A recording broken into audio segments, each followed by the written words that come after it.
Welcome to my allotment. It's the beginning of April. I'm going to be planting some onion sets today.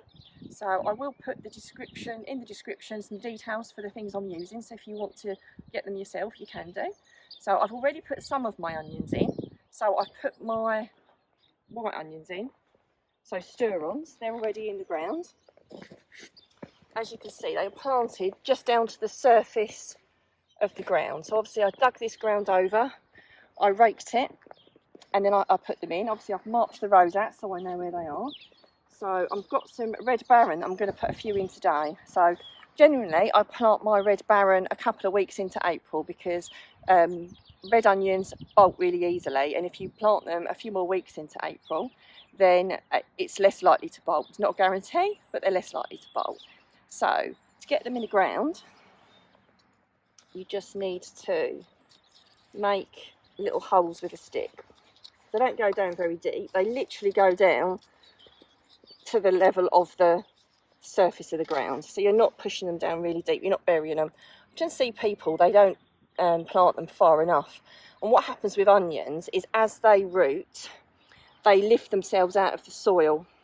And I think often people think birds are pecking them, and yes, maybe birds might be pecking them too, but it is because literally the roots are grounded in the soil and it pushes them out a little bit. So again, a little stick or a dibber, and just something to make a little hole, and then I just drop them in like so. If you've not already subscribed to my channel, now might be a good time to do it so you can get future updates. I'll be showing you all the things I'm doing on my allotment, and also things I'm doing in my home garden and also my kitchen, so to give you some really useful hints and tips of things you could be doing. So when you're planting the onions, it should be quite obvious to see where to plant them, but if you've got like a rooted end, now that obviously goes in the bottom of the soil, and this slightly pointed end goes at the top. So, and you just literally, you don't push them in hard. You don't want to break them because they can be a little bit fragile. That's why it's good to use a stick just to make a little bit of a hole, unless you've got really, really soft ground. But again, so just again, you've got the base of it where you've got a root there, and then you've got the tip. So the root faces down into the ground. So, like I say, I'm only putting a few of these red ones in just to finish off the row, because I put my white onions in a couple of weeks ago, but I was a few short.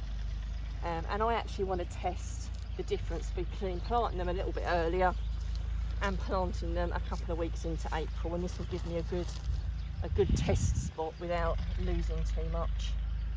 So there we go. So they are in the ground. I hope that's inspired you to grow your own. And like I said, there'll be some, in the description, I'll put some links so you can find the things that I use in my garden.